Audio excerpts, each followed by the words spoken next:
audiencia, gracias a la organización de MadBlue por contar con nosotros y permitirme el lujo de moderar este debate o diálogo. Ya veremos si diálogo o debate. Os voy a trasladar directamente la pregunta y, si te parece bien, empezamos por ti, Belén.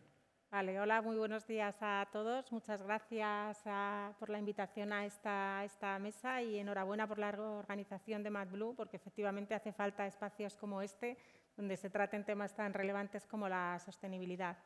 Yo creo que la industria financiera tiene como finalidad fundamental asesorar a nuestros clientes, ayudándoles con la financiación y con la gestión de sus ahorros. Entonces, con la sostenibilidad yo creo que tenemos una oportunidad de oro de convertirnos en catalizadores de este cambio.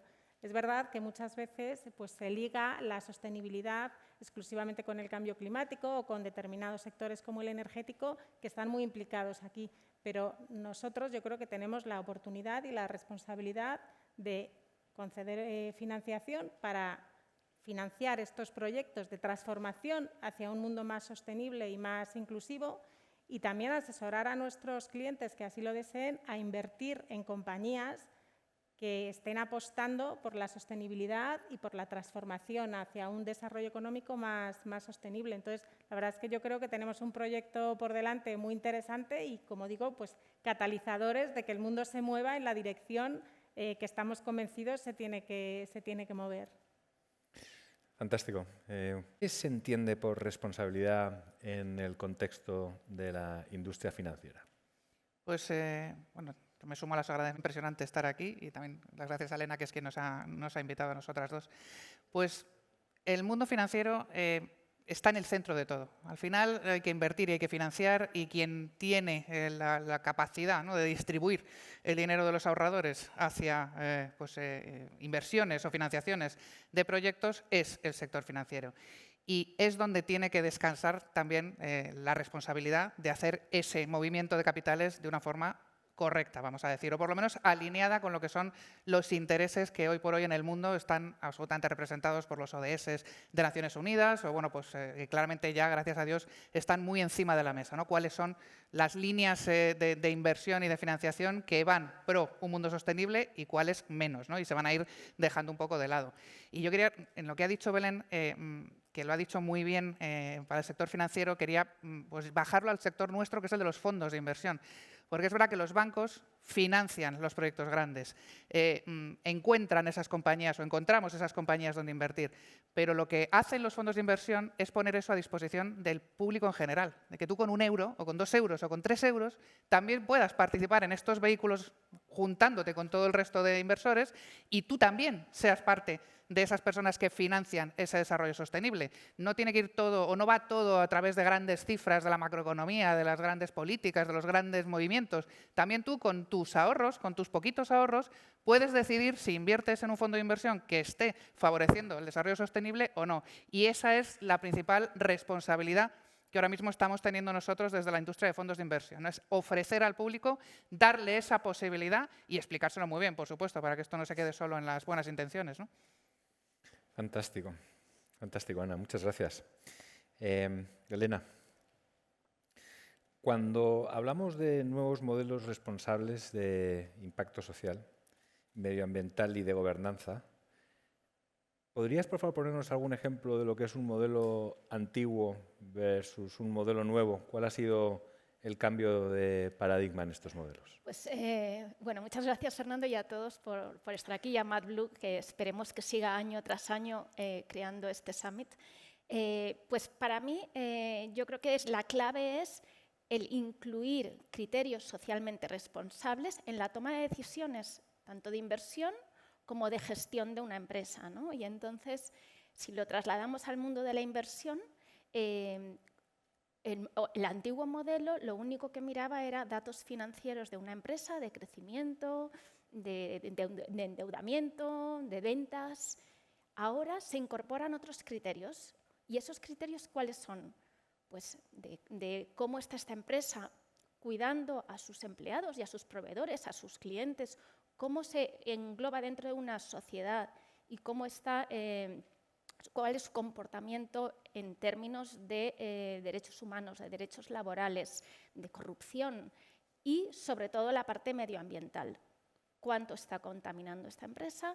Y si su objetivo dentro de su industria es, bueno, pues tener un desarrollo sostenible, ¿no? Y entonces, en ese sentido, cuando incorporamos criterios no financieros a la hora de invertir, lo que estamos haciendo es, por un lado, promocionar que las empresas sean más cumplidoras y sean más responsables, pero por otro lado estamos reduciendo los riesgos de la inversión, porque imagínate una empresa que está haciendo, por ejemplo, una explotación minera, pues realmente con unas ventas y una producción muy alta, pero no está teniendo en cuenta medidas de seguridad o no está teniendo en cuenta el medio ambiente. ¿Cuál es el riesgo? Que haya un accidente, que haya una explosión, que haya un vertido. Entonces, esto no va a dejar pues, de afectar al precio de la empresa, con lo cual, incorporando todos estos criterios, lo que conseguimos es buscar rentabilidad, por supuesto, porque es el deber de las gestoras el ofrecer rentabilidad a sus inversores, pero sobre todo limitar los riesgos y ver qué oportunidades va a haber en empresas que estén potenciando ese desarrollo. O sea, al final vamos a abrir mucho más el abanico de análisis para conseguir una rentabilidad igual, pero con menos riesgo, y esa es un poco la clave. ¿Puedo decir una cosa, Fernando, por no Por interrumpirte supuesto. aquí? Sí, sí. Por supuesto. Estaba escuchando a Elena y me ha recordado que ayer estaba leyendo pues en estos sitios que leemos nosotros, así profesionales, que son aburridos para la mayoría de la gente, que ya se está generando una corriente de que habrá oído todo el mundo hablar de los criterios ESG, ¿no? Que son los que aplicamos, los que estamos hablando hoy, que es E de medio ambiente en inglés, ¿no? De environment, sociales y de gobierno corporativo. Y la E, ahora se le va a poner otra E delante, que es económicos y ESG, porque muchas veces tendemos, que es lo que está diciendo Elena, que tendemos a como a separarlo, ¿no? Por un lado va lo financiero y ahora lo que estamos haciendo es incorporar la sostenibilidad, pero bueno, cada uno va por su sitio. Y en la industria se está pues, generando una corriente, ¿no? Que es la de poner ESG, para que la economía sea en el mismo plano y en el mismo nivel que lo que es la sostenibilidad, que cual me parece que ya en sí mismo es un nuevo modelo de mirar las cosas. Y si puedo añadir también algo, o sea, yo creo que en la línea de lo que ha comentado Elena, efectivamente, o sea, aquí lo que cambia básicamente es que cambia el propósito de las empresas, cambia sus valores. Entonces, eso transforma transversalmente todos los procesos que tienen. O sea, la toma de decisiones de la empresa varía porque se está rigiendo por distintos valores, no por un valor puramente económico y más dirigido al accionista, sino por un valor, como decía ella, mucho más holístico, mucho más transversal, que toca muchísimos más puntos. Entonces, otra de las consecuencias de esto, aparte de la implicación, como decía ella, también en empleados, en tu comunidad, en la sociedad, es que cambia el punto de vista de una visión mucho más cortoplacista, que es la económica, hacia una visión de mucho más largo plazo, que es lo que trata realmente con la sostenibilidad, ¿no? De que tu negocio sea sostenible en el largo plazo y aporte a la sociedad y al planeta y sea respetuoso y más inclusivo, todo eso en el largo plazo. Entonces, de mirar al corto plazo a mirar al largo plazo, yo creo que cambia mucho las decisiones que se toman en las empresas, ¿no? Y yo creo que ese es un valor muy importante en los modelos más modernos. Lo que oigo me resuena con el concepto que me contaban cuando estudiaba una maestría en la London School of Economics sobre la externalidad, ¿no? La externalidad muchas veces era todo aquello que la función objetivo no era capaz de capturar, pero era relevante, ¿no? Y se hablaba de externalidad positiva o de externalidad negativa acerca de cómo podía afectar a esa función objetivo, pero no eran tanto variables endógenas, ¿no? Oyendo, lo que me parece es que hay como dos tendencias, ¿no? Un esfuerzo por hacer endógeno cosas que antes no lo eran, ¿no? Desde el punto de vista de la consideración de la función objetivo, ¿no? Y tengo una pregunta que os voy a dirigir en relación a cómo se arbitra entre rentabilidad y responsabilidad.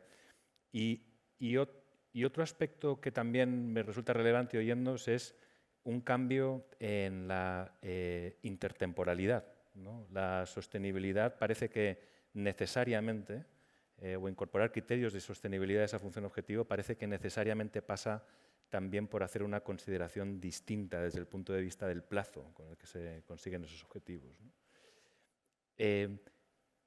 ¿Cómo se arbitra entre ese binomio rentabilidad-responsabilidad o ¿O ese es un trade-off que es un trade-off ficticio? ¿Cuál es vuestra opinión al respecto? Y si quieres empezamos por ti, Belén. Bueno, o sea, yo creo que no hay un trade-off, es que son cosas distintas. Primero, como hemos comentado, entiendes el beneficio de la empresa de manera diferente. La empresa no tiene exclusivamente un beneficio económico, sino que tiene también un beneficio social y medioambiental, que es verdad que muchas veces tiene consecuencias económicas, pero que es que realmente te están importando todas las dimensiones del beneficio, por decirlo de alguna forma.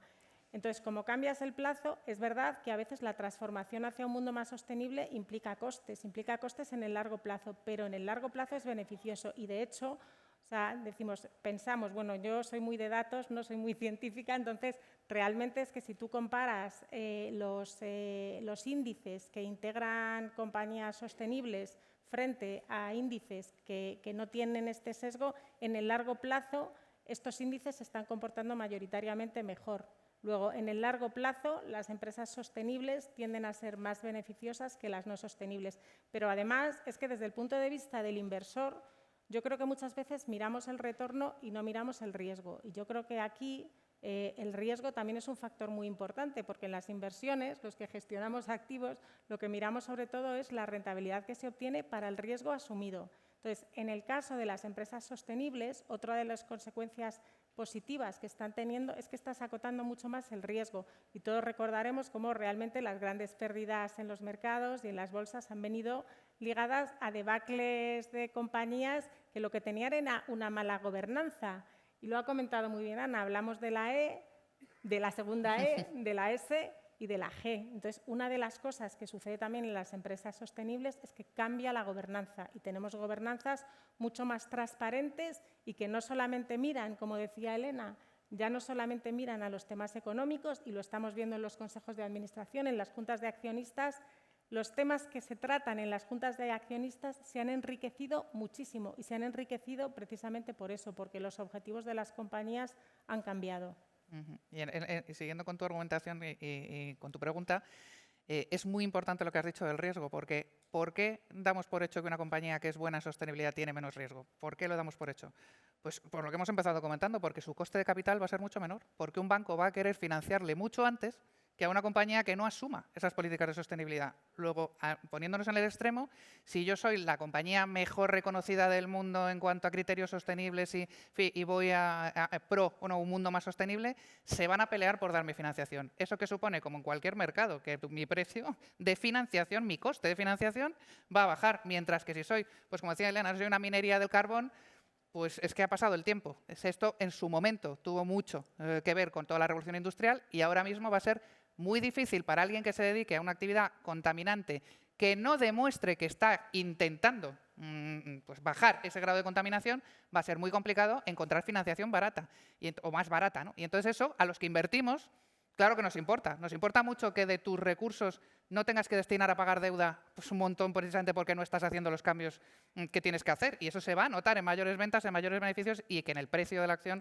va a subir. O sea, que el tema del riesgo y que viene por el coste de capital, volvemos al principio, es donde está el sector financiero en medio del engranaje, ¿no? En todos los, Y si puedo añadir, por un lado es el coste de capital, pero por otro lado es cómo los inversores y la sociedad están demandando invertir en ese tipo de empresas, con lo cual, cuanto más flujo de inversión va hacia esas empresas a la hora de fondos de inversión o de los propios particulares inversores o cliente institucional, pues bueno, más demanda hay, más compra sobre esa acción. Y al final es una cuestión pues, de oferta y demanda también y de flujos, ¿no? Entonces, lo que estamos viendo es que hay una demanda muy grande hacia este tipo de empresas también. Qué interesante esa perspectiva de que la sostenibilidad se puede convertir en una fuente de ventaja competitiva objetiva, como por ejemplo que pueda tener un impacto en bajar el coste de financiación de una organización. ¿Cómo cambia específicamente la gobernanza, que es un tema del que también has hablado tú, Belén, cuando el impacto social y medioambiental se fijan como objetivos prioritarios, ¿no? Y he oído cosas como que el debate en los consejos de administración o en los comités de dirección incorpora más variables, ¿no? Ese sería sin duda un ejemplo de cómo cambia la gobernanza, pero específicamente me podéis poner ejemplos de qué pasa en la gobernanza, en los modelos de gobernanza actuales que no pasaba antes? Pues mira, hay una cosa que yo creo que todo el mundo tiene en la cabeza y que proviene de este tema de la sostenibilidad, que es todo el empuje que hay ahora de la incorporación de más mujeres en los consejos. Esto va a sonar muy reivindicativo y muy feminista, pero es que es verdad. O sea, esto ha venido porque se ha impuesto un criterio de sostenibilidad que está dentro, no de la E, de medio ambiente, sino de la S y de la G, sobre todo, ¿no? Que es, oye, esto hay que arreglarlo de alguna forma, por supuesto con sus plazos, cada uno tiene una forma de hacerlo, pero esto ya es algo que no se discute. Esto es algo que ya ha venido y está impuesto por ley.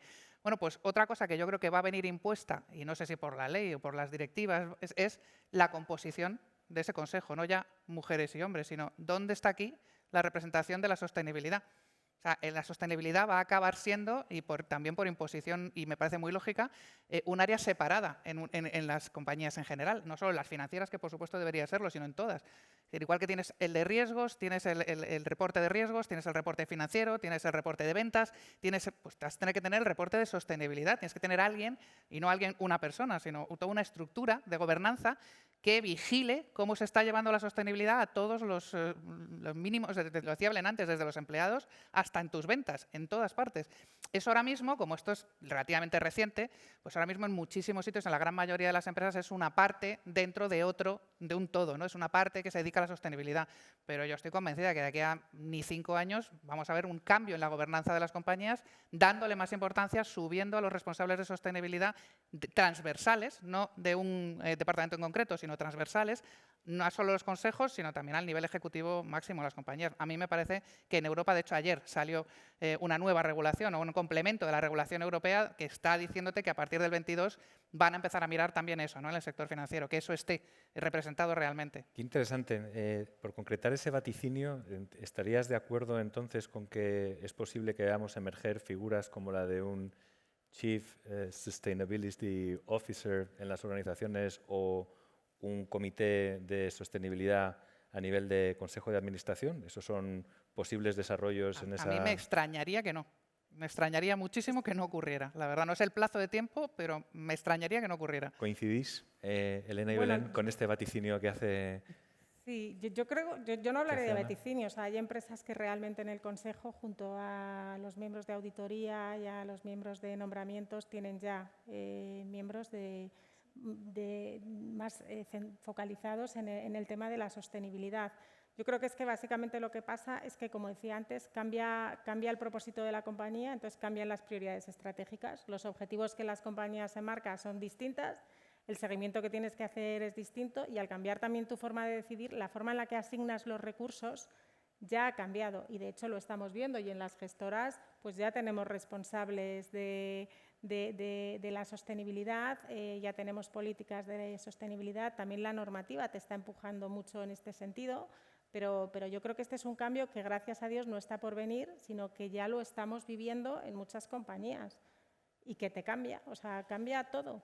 O sea, es que es una transformación que yo creo que, bueno, pues que era muy necesaria y que además, no sé si con este tiempo también entre la regulación y yo creo que el tema del COVID también nos ha dado a todos más tiempo de leer, de pensar, de escuchar, ¿no? Y entonces, pues realmente ha habido una aceleración muy importante por parte de la demanda, por parte de la oferta, por parte de la regulación. Todo está empujando en la misma dirección. Entonces, yo creo que tenemos un viento de cola muy bueno y que en los consejos esto no es algo, yo creo que ya se esté discutiendo si está o no está, está. En la mayoría de ellos está. Y de hecho la importancia del sector financiero en este tema de sostenibilidad te la da el que la única regulación que se está haciendo ahora mismo de gobernanza que existe como sectorial es la financiera, o sea, es la primera.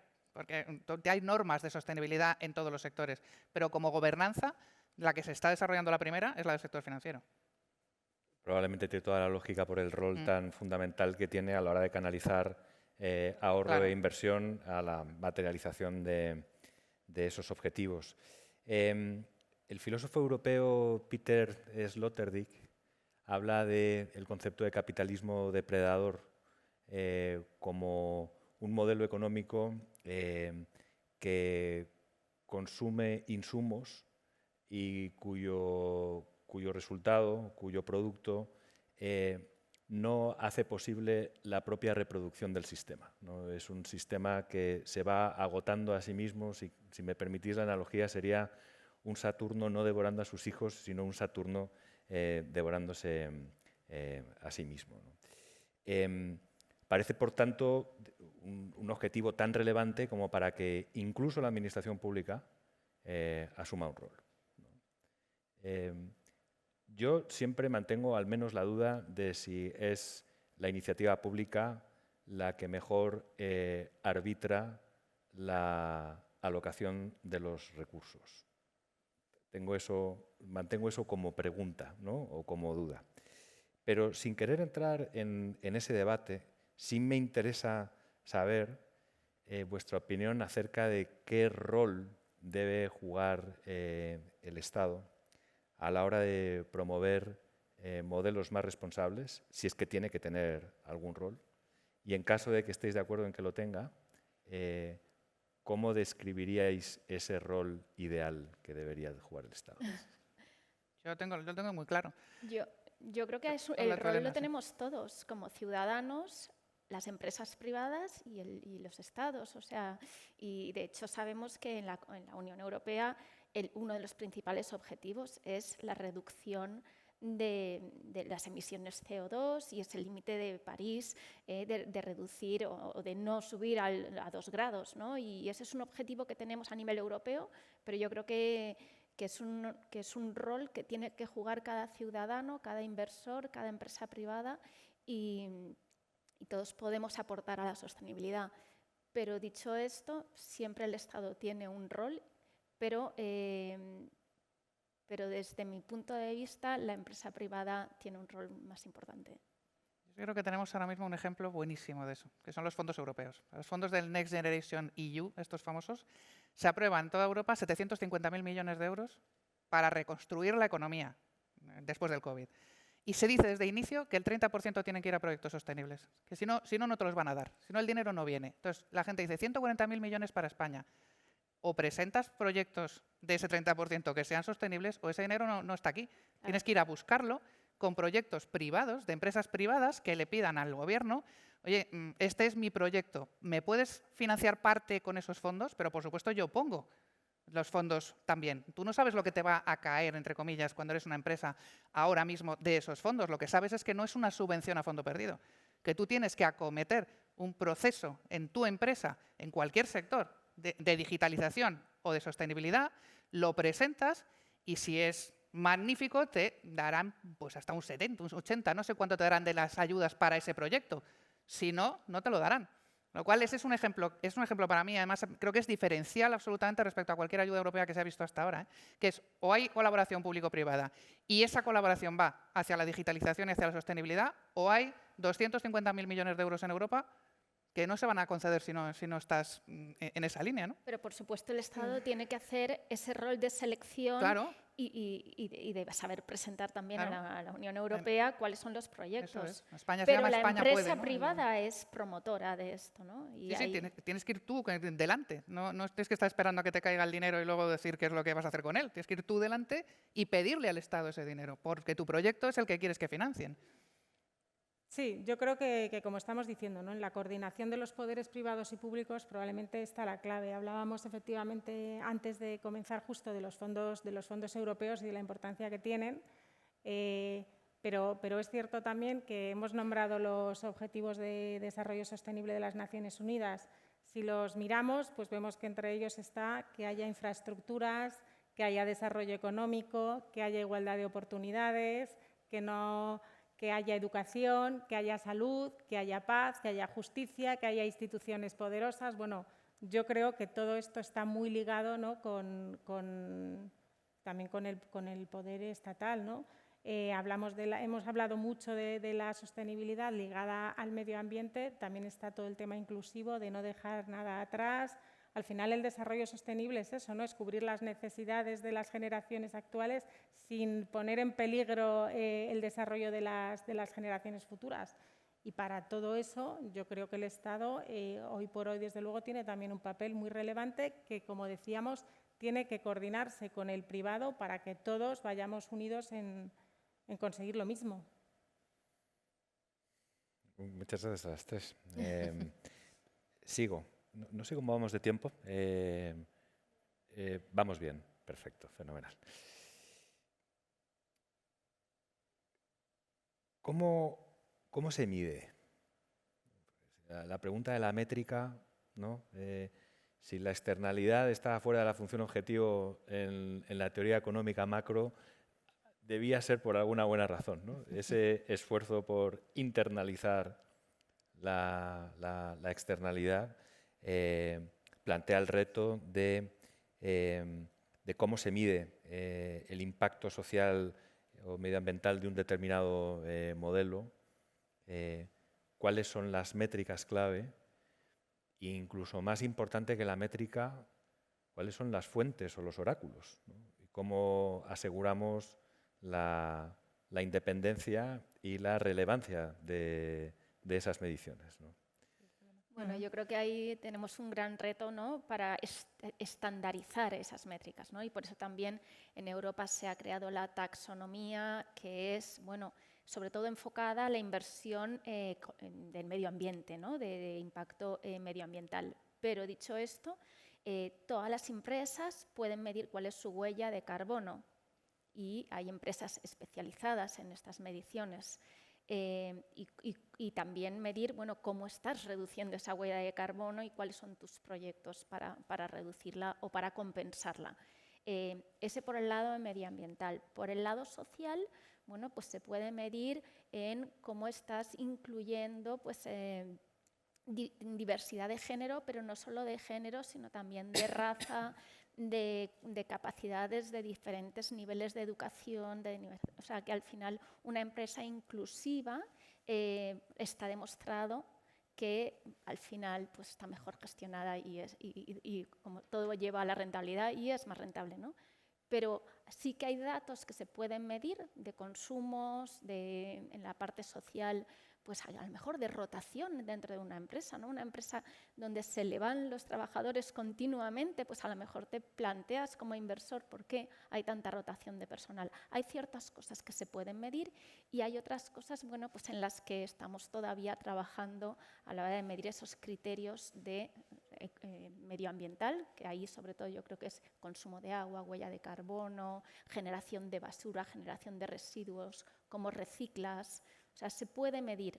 Y luego en la parte social, pues sobre todo más enfocado a lo que es diversidad e inclusión. ¿Estás pagando lo mismo a hombres y a mujeres? Esa también es una de las preguntas que hacemos a las empresas, ¿no? O sea, hay muchas formas de buscar esas mediciones, pero esto va evolucionando y creemos que llegará un momento en el que sea un estándar y que todos miremos las mismas cifras.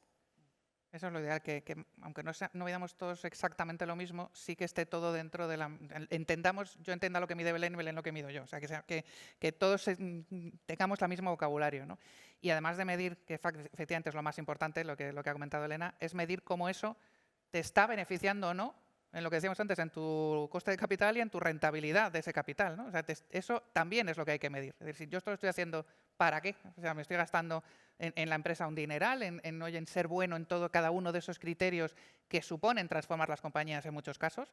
Porque, por ejemplo, se está haciendo muchísima presión en la cadena de proveedores, de suministros de las compañías. Se está presionando muchísimo por parte de todo el mundo. Pero esto que te viene, quién te lo produce, dónde lo produce, cómo, en qué condiciones tiene. O sea, vas hacia atrás en la cadena de suministros cuando haces esos análisis, tremendo. Y eso es poner presión en las compañías. Entonces, las compañías que quieren transformarse también tienen necesidad de medir si eso les está suponiendo su menor coste de capital y las que cotizan en bolsa su mayor reconocimiento por parte de los inversores en el precio. O sea que por eso es lo de combinar lo económico con lo ESG, porque una cosa te tiene que llevar a la otra, o si no, nadie va a hacer esto si no le trae ningún tipo de beneficio adicional al que se supone que es para la sociedad, ¿no? Porque al final las empresas privadas pues tienen que tener ese capitalismo del que tú hablabas antes, ¿no? O sea, no tienes que llegar a la filantropía cuando eres una empresa privada, tienes que tener algo intermedio, ¿no? Ya decía, no me voy a ponerme aquí pero me lo has recordado tú, o sea, es culpa tuya que has empezado a citar gente.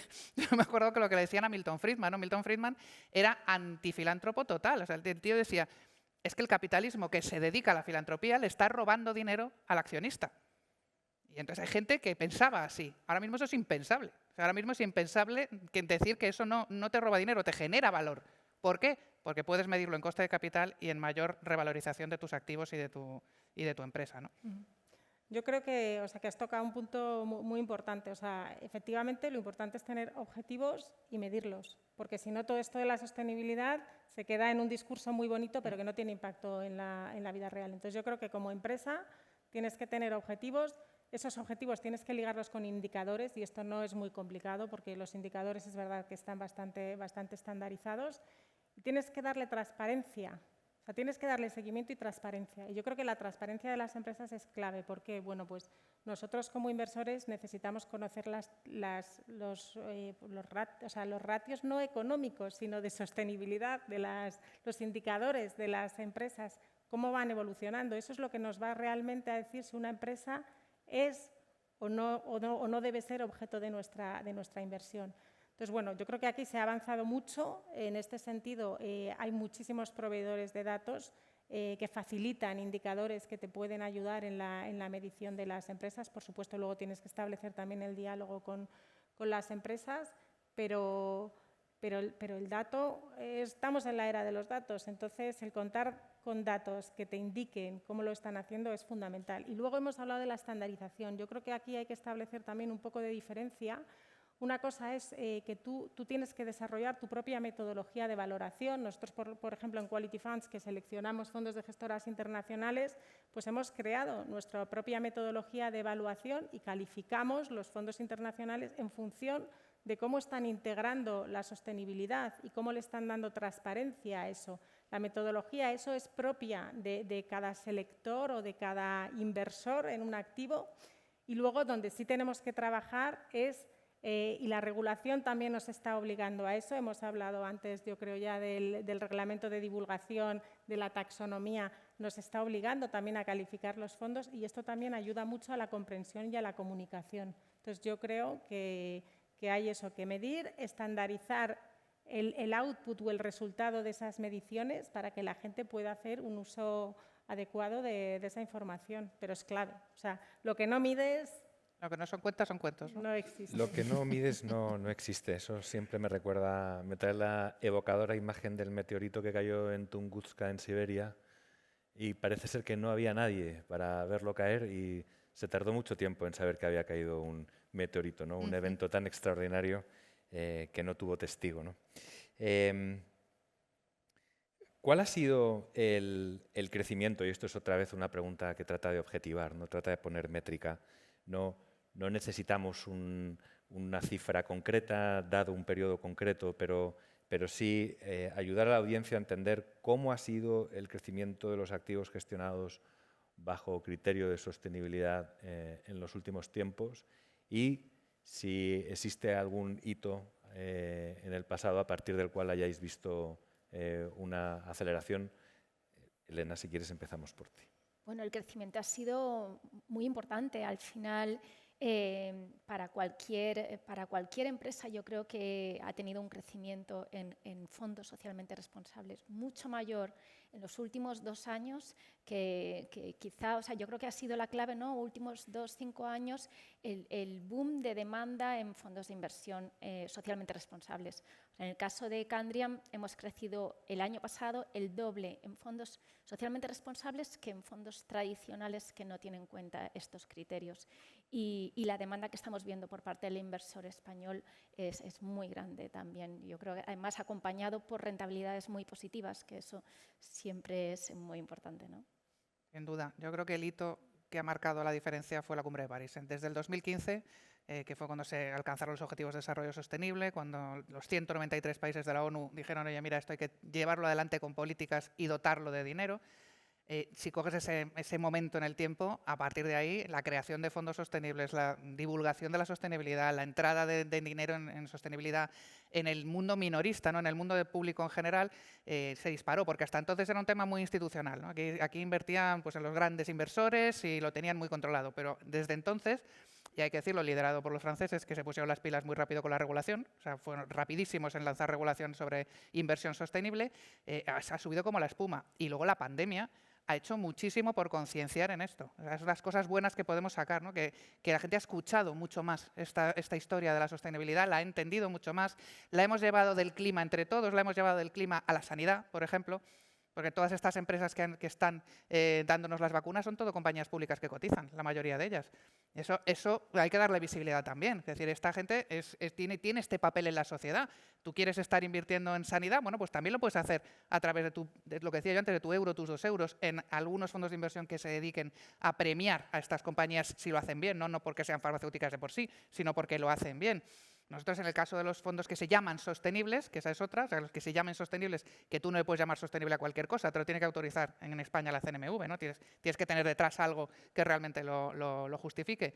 Pues es que en los últimos 15 meses, todos los meses hemos tenido entradas positivas de dinero, menos un mes, que fue el de marzo de 2020, lógicamente, que allí nadie estaba pensando ni en invertir ni en no invertir. Estabas pensando en otras cosas mucho más importantes, ¿no? Pero a partir de ahí, mes tras mes, ves, como decía Elena, cómo la gente quiere invertir en este tipo de inversiones, ¿no? La gente le convence que su dinero tenga las dos vertientes, la rentabilidad financiera, por supuesto, porque invertir, es buscar una rentabilidad, pero que además se van convenciendo y van entendiendo y van pues también exigiendo que les contemos cuáles son los otros beneficios y los otros criterios que estamos utilizando a la hora de invertir su dinero. Y desde luego, ya te digo, o sea, son crecimientos, como decía Elena, enormes y muy centrados también en este tipo de inversión, ¿eh?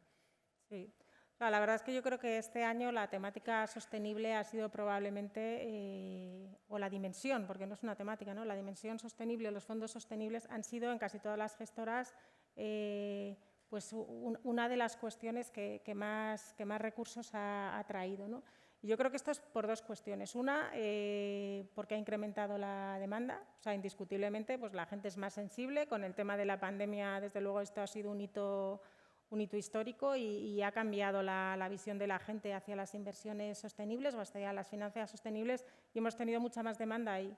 O sea, algo que los clientes venían preguntando, pues ya hemos pasado del preguntar al hacer, ¿no? Que ya es un paso, yo creo, muy importante. Y luego también, desde el punto de vista de las gestoras, se ha puesto muchísimo foco en esto. Quizá esto para el público en general no es tan conocido, pero el 10 de marzo entró en vigor una regulación europea, este reglamento al que yo me refería antes, de divulgación de las finanzas sostenibles, que obliga a las gestoras a posicionarse y a hacer público su posicionamiento respecto a la sostenibilidad, a explicar en sus webs, oye, cómo están integrando la sostenibilidad. Y también en los fondos de inversión que comercializan tienen que decir, bueno, si integran la sostenibilidad, si no la integran, si tienen como objetivo primordial la sostenibilidad, si promocionan la sostenibilidad. Entonces, todo esto yo creo que ha obligado a las gestoras a hacer un examen de conciencia, por decirlo de alguna forma, o a pensar estratégicamente dónde quieren estar y cómo quieren estar. Y claramente la apuesta, y aquí, oye, pues felicitar yo creo también a todas las gestoras que trabajamos en esto, porque yo creo que se ha avanzado muchísimo. La cantidad de recursos, de esfuerzo y de trabajo que este año se han dedicado a eso es impresionante. Y entonces esto está haciendo también crecer la oferta de fondos sostenibles. Entonces, pues de nuevo, oferta y demanda creciendo, pues por eso ha crecido muchísimo. Y de hecho, creo que actualmente 1 de cada 4 euros que hay en fondos de inversión en Europa están ya en fondos sostenibles. Se calcula que son 2,5 billones de euros, o sea que un dineral financiando la sostenibilidad, yo creo que para alegría de todos, porque además esto no es un fin, es un viaje que hemos empezado, ahora tenemos unos objetivos y cada vez los vamos a ir poniendo más ambiciosos. Siguiendo con la reflexión de Belén acerca de cómo está cambiando el comportamiento de las gestoras, desde tu punto de vista, Ana, y concretamente desde tu experiencia, ¿no? ¿Qué estáis haciendo vosotros para integrar estos objetivos en las estrategias? Pues hubo un cambio muy fuerte en la gestora, en Santander, cuando se decidió crear el equipo de sostenibilidad, que se contrató gente que no era reciclada como soy yo. Yo soy reciclada, o sea, yo soy una conversa de la sostenibilidad, ¿no? Yo llevo toda la vida en inversiones, hablando de mercados, y esto...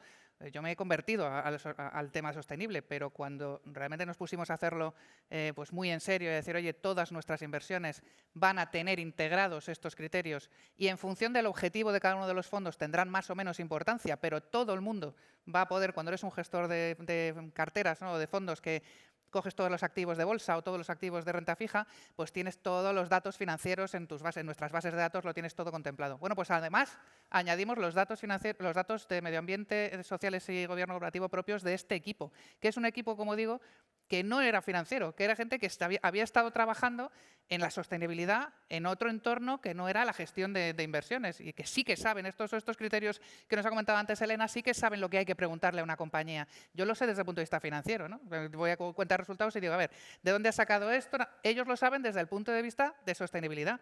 Entonces eso ha permitido dar una calidad de datos, integrarlos en esas bases de datos que te comento, que cuando un gestor de inversiones quiere comprar una empresa o comprar un bono, pues le rasca un poco más al dato y sabe si además de que tiene unas buenas perspectivas financieras, porque si no, no la comprarías, lógicamente, y de retorno, además puedo factorizar o puedo optimizar todos los factores de sostenibilidad que estamos pues comentando. Y eso, tenerlo integrado en el sistema en el que trabajas todos los días, no es ir a preguntarle a alguien, oye, ¿esto es bueno? Esto... No, lo tienes integrado dentro, pues ha cambiado la forma de pues combinar esos activos de una forma mucho más eficiente.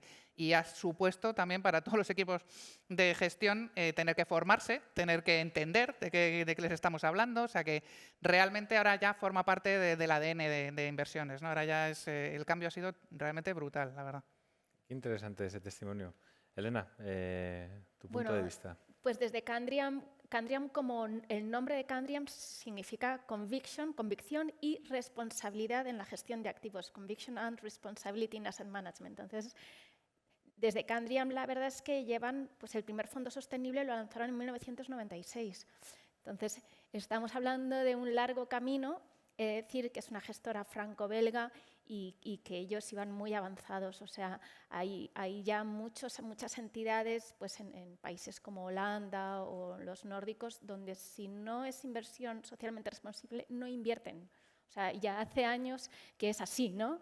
Entonces, nosotros desde el corazón de Europa pues hemos visto crecer también este interés en países como España, donde íbamos un poquito por detrás.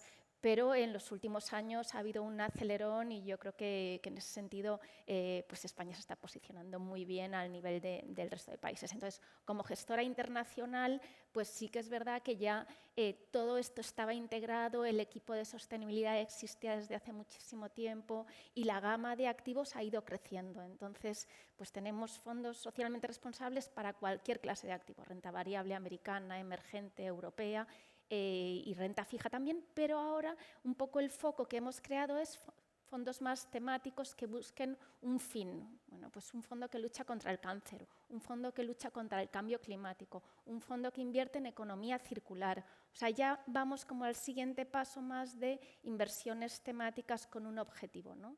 Y es un poco así como hemos ido evolucionando, pero sobre todo siempre creciendo por este lado. Súper interesante. Otro famoso Milton, en este caso Milton Keynes, decía que los mercados, tuvo muchísimo éxito invirtiendo como inversor, la verdad, pero a pesar de todo reconocía que los mercados, observaba que los mercados estaban gobernados, él los llamaba por wild spirits, por espíritus salvajes, ¿no?